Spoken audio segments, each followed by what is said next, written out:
वंदे मातरम बच्चों। पिछला क्लास जो था उसमें आपने पढ़ा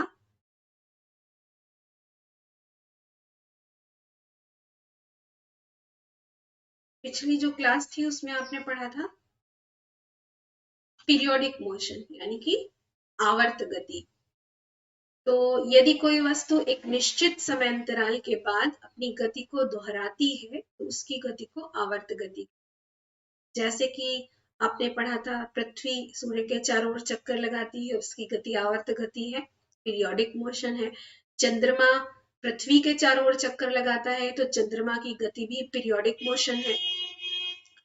ठीक है, जैसे कि सरल लोलक की गति भी पीरियोडिक मोशन है, आपने देखा है और उससे पृथ्वी त्वरण का मान भी निकाला है आपने लैब में।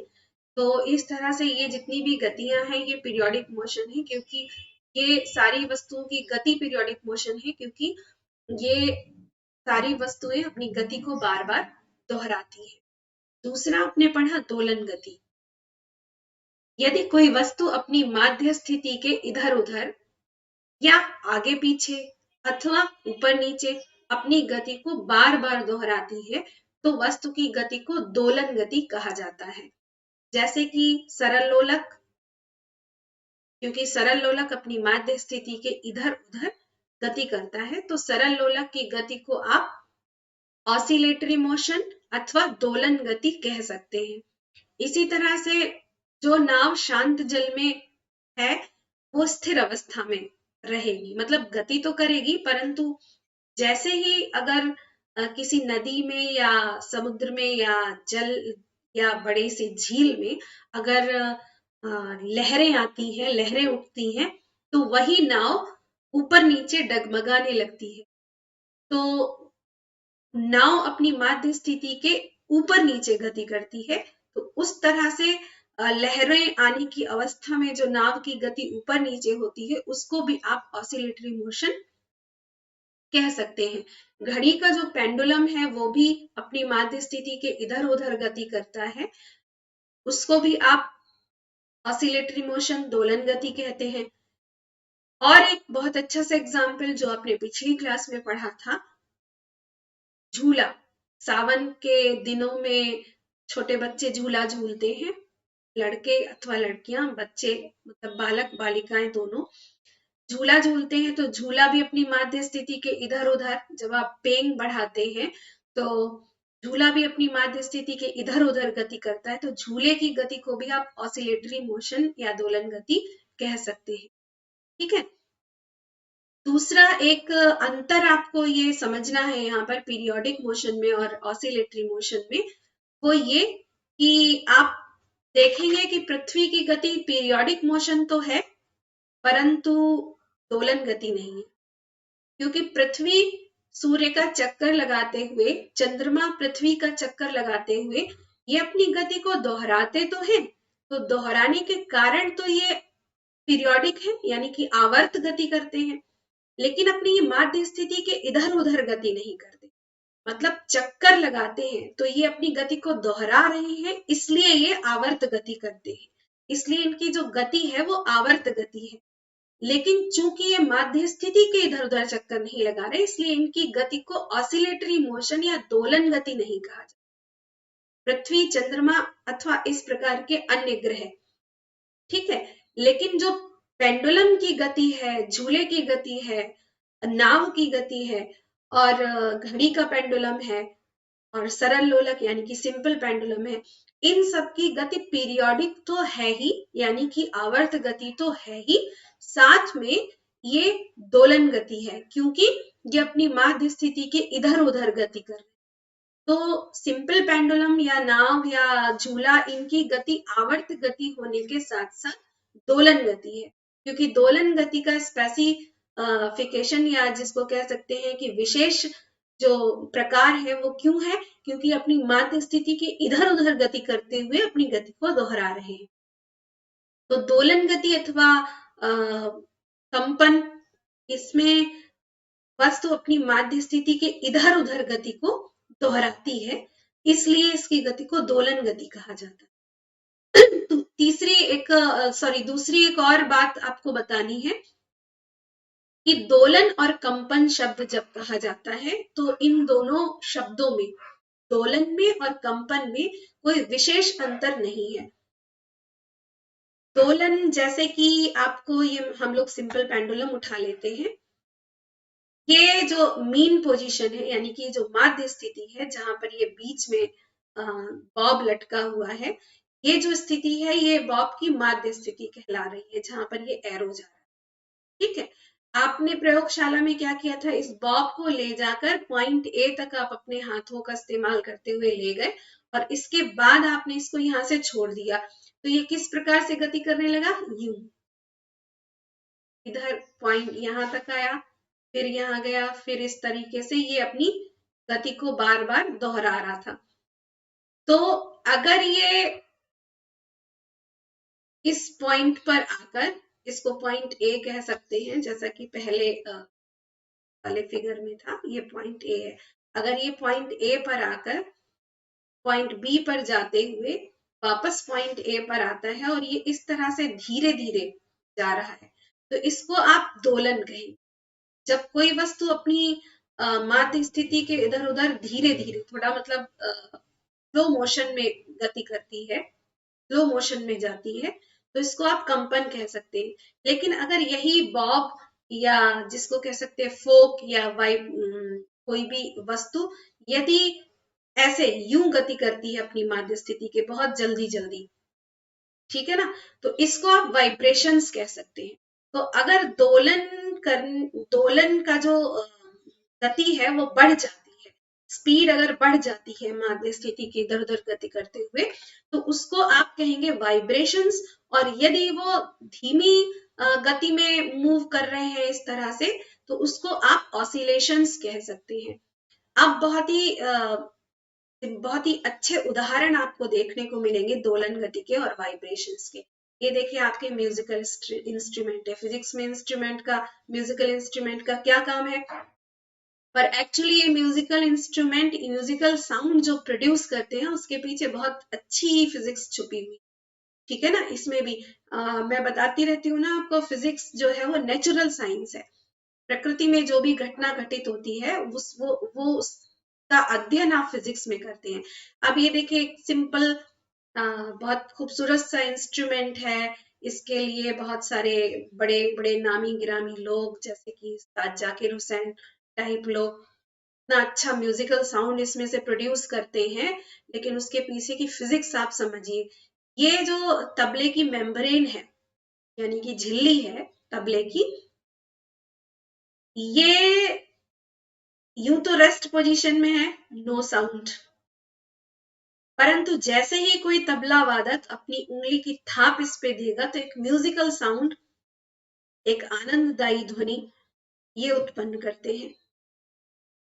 तो वो केवल इसलिए, वो कारण क्या है, जैसे ही आप तबले से इसको उंगली से इसको थाप देते हैं, वैसे ही ये जो मेम्ब्रेन्स हैं इन दोनों की अलग अलग इनका कसाव है, इस पे हम लोग बाद में चर्चा करेंगे कसाव पर, ठीक है। तनाव पर बाद में चर्चा करेंगे, तनाव is also a physics term. तो यहाँ पर ये जो मेम्ब्रेन है, जो ही आप इस यहाँ पर थाप देते हैं, एक फोर्स लगाते हैं, त्यों ही ये मेम्ब्रेन ऊपर नीचे वाइब्रेट होती है और एक म्यूजिकल साउंड प्रोड्यूस करती है, ठीक है। ये दोनों ही अलग अलग तनाव द्वारा कसी गई हैं, कसाव इनका अलग अलग है, तो ये कसाव भी इस पे साउंड प्रोडक्शन में एक अहम भूमिका निभाता है यहाँ पर, ठीक है। लेकिन थाप देना बहुत आवश्यक है, थाप जैसे ही दी जाती है वैसे ही ये मेम्ब्रेन्स दोलन में आ जाती हैं, वाइब्रेशंस में आ जाती हैं, वाइब्रेशन यानी कंपन करती हैं और एक म्यूजिकल साउंड प्रोड्यूस करती हैं। यहाँ पर आप देखिए ये जो सितार है आपका, ये वायर्स यहाँ पर कसे हुए हैं, है ना।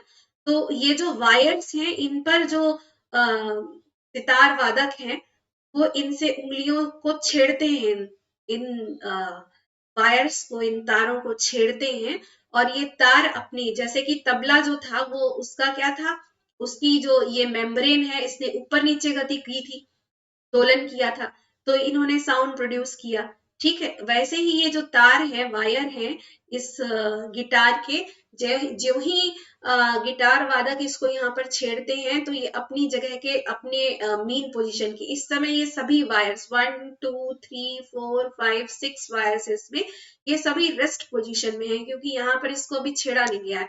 जो ही सितार वादक इनको छेड़ता है, कितना प्लीजेंट साउंड यहाँ से प्रोड्यूस होता है, एकदम एकदम मधुर ध्वनि यहाँ पर उत्पन्न होती है।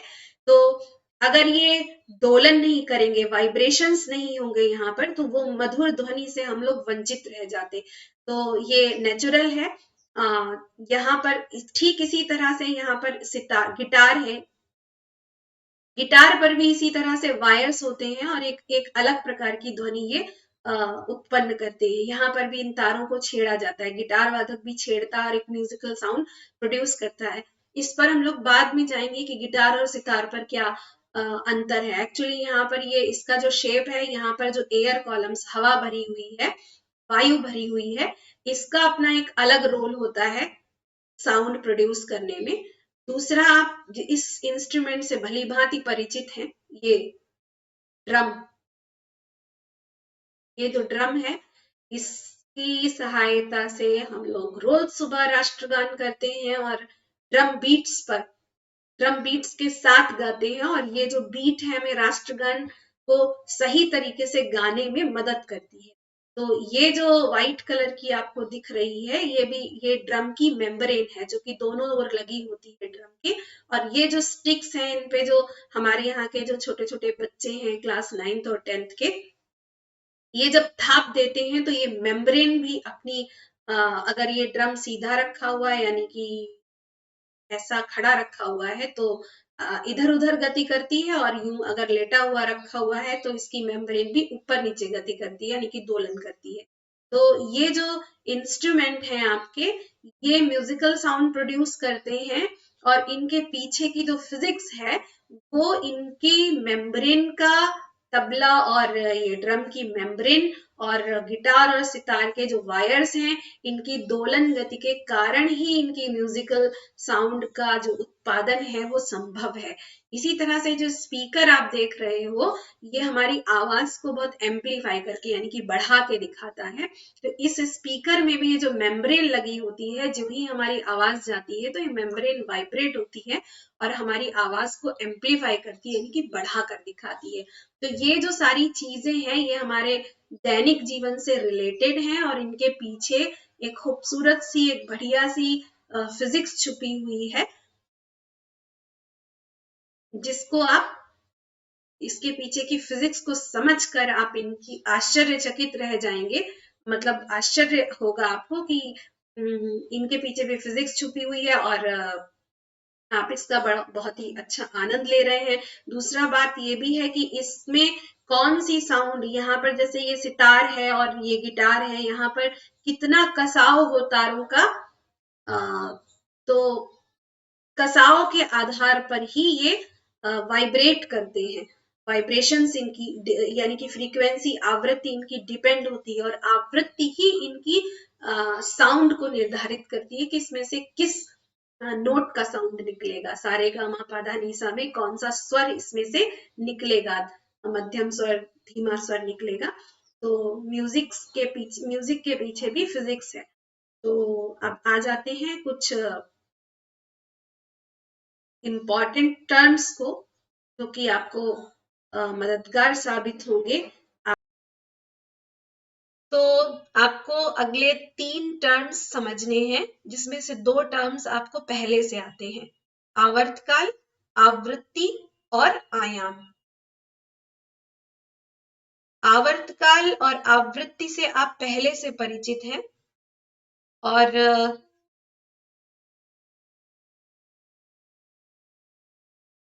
तो आवर्तकाल में, वृत्ति गति में आपने आवर्तकाल की परिभाषा पढ़ी थी, एक दोलन पूर्ण करने में लगा समय, यानी कि एक दोलन आपने वृत्ति गति में पढ़ा था, एक चक्कर पूर्ण करने में लगा समय आवर्तकाल कहलाता है। यहाँ पर आप देख रहे हैं चक्कर को या साइकिल को कह दिया गया है दोलन पूर्ण। एक दोलन पूर्ण करने में लगे समय को आवर्तकाल कहते हैं। वहीं आवृत्ति को ये जो 3 लेटर्स हैं इसे आवर्तकाल को टी से प्रदर्शित करते हैं, और बाकी के जो 3 लेटर्स हैं आवृत्ति के लिए एफ, एन और न्यू। आवृत्ति को इंग्लिश में तो फ्रीक्वेंसी बोलते हैं, तो इस कारण से इसको एफ से प्रदर्शित किया जाता है। किसी किसी किताब में, बुक में, पुस्तक में इसको एन से भी प्रदर्शित किया जाता है, और किसी किसी पुस्तक में इसको न्यू से प्रदर्शित करते हैं। तो आवृत्ति की परिभाषा, आवृत्ति गति में आवृत्ति को भी पढ़ चुके हैं, और परिभाषा क्या है, 1 सेकंड में, यहाँ एक दोलन पूर्ण करने में लगा समय है, यहाँ पर है 1 सेकंड में पूर्ण किए गए दोलनों अथवा कंपनों की संख्या। तो 1 सेकंड में पूर्ण किए गए दोलन अथवा कंपनों की संख्या आवृत्ति कहलाती। वृत्ति गति में आपने पढ़ा था 1 सेकंड में पूर्ण किए गए चक्रों की संख्या को आप आवृत्ति कहते हैं। ठीक है। तीसरा टर्म है जिससे आप अपरिचित हैं, संभवतः आपने 9th क्लास में इसको पढ़ा होगा, लेकिन यदि नहीं भी पढ़ा है तो आप आयाम को यहाँ समझ लीजिए, और ये टर्म आपका 12th क्लास में भी कुछ चैप्टर्स में काम आने वाला है। इसका प्रयोग आप करेंगे तो आप बेहतर होगा कि आप यही 11th क्लास में ही इसको समझ लीजिए। तो यहाँ पर आपने देखा, सॉरी, ये जो दोलन है, सॉरी लोलक है ये जो, तो लोलक ये रेस्ट पोजीशन है लोलक की। ठीक है।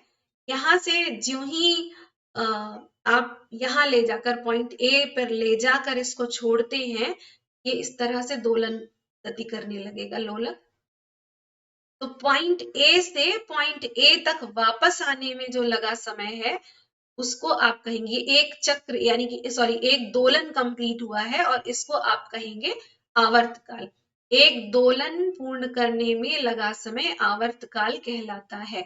और एक दोलन आप समझ रहे हैं ना, पॉइंट ए से वापस पॉइंट ए तक आने में जो साइकिल कंप्लीट की है इसको कहते हैं एक दोलन।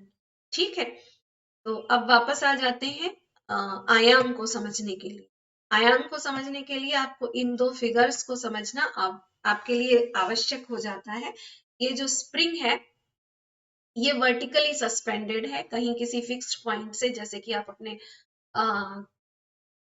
कमरे की जो छत है उस पर भी इसको फिक्स कर सकते हैं।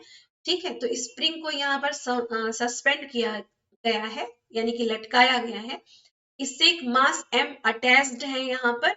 इस मास को मान लीजिए किसी क्षण ये स्प्रिंग मास के साथ रेस्ट पोजीशन में है, और आपने इसको यहाँ पर इस पॉइंट पर ले जाकर छोड़ दिया, तो ये स्प्रिंग का जो दोलन होगा वो इस तरह से, इस तरह। ये स्प्रिंग के जो मास है उसकी मीन पोजीशन है। यहां से आपने इसको ले जाकर यहां तक छोड़ा, तो मीन पोजीशन से अधिकतम विस्थापन कितना है यहाँ पर y।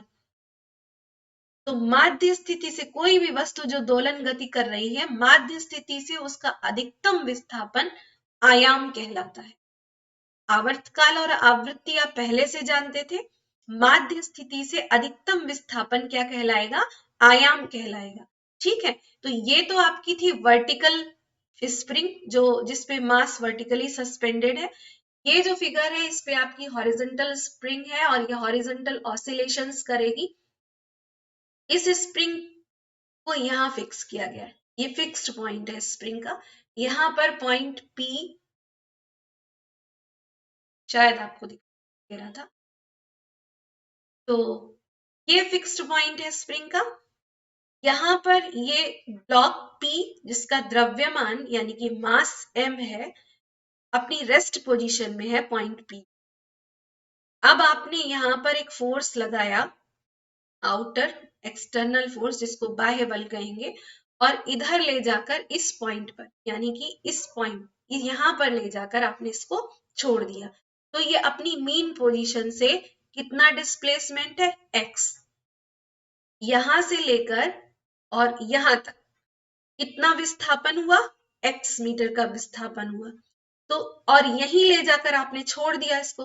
तो अब ये स्प्रिंग किस तरीके से मीन पोजीशन के यानी कि माध्य स्थिति के इधर उधर इस तरह से गति करे। ठीक है, जैसा कि अगले चित्र में आपको दिखाया गया, मीन पोजीशन ये थी, एक्स डिस्प्लेसमेंट देकर आपने इसको छोड़ा तो ये वापस अपनी मीन पोजीशन पे आएगी, जैसा कि इस यहाँ पर इस फिगर में आपको दिखाया गया है। फिर ये उतना ही अंदर जाएगी जितना कि एक्स डिस्प्लेसमेंट आपने यहाँ दिया था। माध्य स्थिति के इस ओर एक्स डिस्प्लेसमेंट था, अब इतना ही ये अंदर गई। यहाँ पर भी इसने कितना डिस्प्लेसमेंट दिखाया, एक्स डिस्प्लेसमेंट है, ये मीन पोजीशन से माध्य स्थिति से यहाँ तक का डिस्प्लेसमेंट एक्स डिस्प्लेसमेंट है, और ये वापस अपनी पोजीशन पे मीन पोजीशन पर आ गई। तो ये जो 1 2 3 4 और 5, ये जो फिगर नंबर 2 के ये जो 4 चित्र हैं 1 2 3 4 और 5, ये एक दोलन कंप्लीट करते हुए दिखा रहे हैं माध्य स्थिति से। ब्लॉक पी का एक दोलन कंप्लीट हुआ, यहाँ पर इस चित्र में रेस्ट पोजीशन पर है, इस चित्र में इसको बाह्य बल देकर x मीटर का विस्थापन दिया गया है, x डिस्प्लेसमेंट है इसका। जो ही बाह्य बल हटेगा आप छोड़ देंगे, जैसा कि लोलक में भी होता था, त्यों ही ये अपनी मीन पोजीशन पर आते हुए वापस ये मीन पोजीशन के इधर भी गति करेगी। ठीक है, तो दोनों ओर इसके दोलन स्टार्ट हो जाएंगे, इस तरह से ये दोलन करेंगे। तो माध्य स्थिति से अधिकतम विस्थापन को आप आयाम कहते हैं। ऐसा नहीं है कि ये जो विस्थापन है ये अधिकतम विस्थापन, तो आयाम क्या कहलाएगा, अधिकतम विस्थापन को आप आयाम कहें। लेकिन बीच में भी जो विस्थापन होंगे, मान लीजिए ब्लॉक कहीं पर पॉइंट यहाँ पर, मान लीजिए इस जगह पर है ब्लॉक, इस जगह पर है, ये पॉइंट ए ले लिया बीच में। अगर कोई ब्लॉक यहाँ पर है किसी क्षण, क्योंकि जब वापस आएगा ये ब्लॉक तो कहीं पर भी किसी क्षण इसकी स्थिति कहीं पर हो सकती, तो पॉइंट ए पर है, यदि मीन पोजीशन से ये पॉइंट ए पर है तो यहां से यहाँ पॉइंट पी था, पी से लेकर ए तक का जो डिस्प्लेसमेंट है इसको आप साधारण विस्थापन कहें। आप इसको x1 भी मान सकते हैं, जैसे कि यहाँ पर आप इसे x1 भी कह सकते हैं। ठीक है, P से लेकर A तक का जो विस्थापन है उसको आप सिंपली विस्थापन कहेंगे, यानी कि डिस्प्लेसमेंट कहेंगे। लेकिन P से लेकर और इस पॉइंट तक, इसको आप पॉइंट B मान लीजिए, P से लेकर पॉइंट B तक ये मैक्सिमम डिस्प्लेसमेंट है, यानी कि अधिकतम विस्थापन है, इसलिए आप इसको एम्पलीट्यूड या आयाम कहेंगे। इसी तरह से यहाँ पर ये आपकी मीन पोजीशन है, मीन पोजीशन P पॉइंट पर है, ये पॉइंट P डैश मान सकते हैं आप। तो पॉइंट P से लेकर और B डैश ये अधिकतम विस्थापन है, इसको x, चूंकि इधर इस तरफ भी x था तो इस तरफ भी x ही होगा, इस साइड भी पॉइंट P के x ही होगा, तो P से लेकर B डैश तक ये अधिकतम विस्थापन है, इसलिए PB डैश जितनी भी दूरी होगी, जितना भी विस्थापन आएगा उसको आप आयाम कहेंगे। बीच की अगर कोई स्थिति है, मान लीजिए यहाँ पर पॉइंट A डैश है, कोई भी पॉइंट A डैश लिया, अगर ब्लॉक इस स्थिति में है, अभी चूंकि बोर्ड नहीं है मेरे पास तो इसलिए मैं लिख नहीं पा रही हूँ, ये मान लीजिए पॉइंट A डैश है, तो P से लेकर A डैश तक के विस्थापन को आप सिंपली विस्थापन कहेंगे, ना कि आयाम कहेंगे। आयाम ये कब बनेगा, जब अधिकतम विस्थापन हो, माध्य स्थिति से एक ओर वस्तु द्वारा दोलन करती हुई वस्तु द्वारा माध्य स्थिति के ओर एक ओर किए गए अधिकतम विस्थापन को आयाम कहते हैं। तो मेरे ख्याल से आपको ये समझ में आ गया होगा। आज के लिए इतना ही, फिर मिलते हैं।